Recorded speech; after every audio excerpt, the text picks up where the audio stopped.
60 ఏళ్ళు 70 ఏళ్ళ నుంచి నిటారుగా నిలబడి ఎన్నో తుఫాన్లకు ఎన్నో భూకంపాలకు తట్టుకొని నిలబడ్డ ప్రాజెక్టులు మేము కడితే ఆయన గారు 1,00,000 కోట్లు పెట్టి కాళేశ్వరం కడితే కట్టుడు కూలుడు 2 అయిపోయినాయి. పనిమంతుడు పందిరేస్తానంట కుక్కతోక తలిగి కూలిపోయిందంట. దానికి మేము కాళేశ్వరం కట్టినాం, మేము కాళేశ్వరం కట్టాం. అది కాళేశ్వరం కాదురా ఆయన కూలేశ్వరం ఎప్పుడో కూలిపోయింది.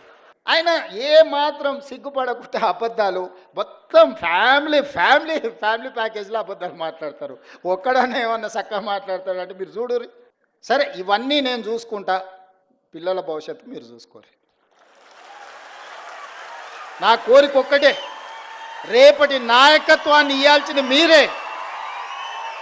ఆనాడు మాకు చదువులు చెప్పిన సార్లు మాకు చదువు నేర్పిండ్రు కాబట్టే ఈరోజు ఈ రాష్ట్రానికి మేము నాయకత్వాన్ని ఇవ్వగలిగినాం. మేము ప్రభుత్వ పాఠశాలల్లో చదువుకొని వచ్చినాం, గ్రామీణ ప్రాంతం నుంచి వచ్చినాం, పల్లెటూరు నుంచి వచ్చిన వాళ్ళు. మేమేం ఆకాశం నుంచి ఓడిపడలే, అమెరికాలో చదువుకోలే, ఇక్కడనే చదువుకుని ఇక్కడ గవర్నమెంట్ స్కూళ్ళనే చదువుకున్నాం. కానీ ఈరోజు ఓ బాధ్యత నెరవేరుస్తున్నాం, దీంట్లో ముందుకు వెళ్తాం. ఇందులో ఇట్లాంటి ఒడిదుడుకులు వచ్చినప్పుడు మేము ఎదుర్కొంటాం. అవసరమైనప్పుడు మీరు సహకారం అందిద్దురు. రేపటి భవిష్యత్ తరాలను నిర్మించడానికి మీ సహకారం అవసరం మిత్రులారా. కొన్నిసార్లు ఏదైనా అటు ఇటు పూట వెనక ముందు ఆలస్యమని, ఇది మన కుటుంబము,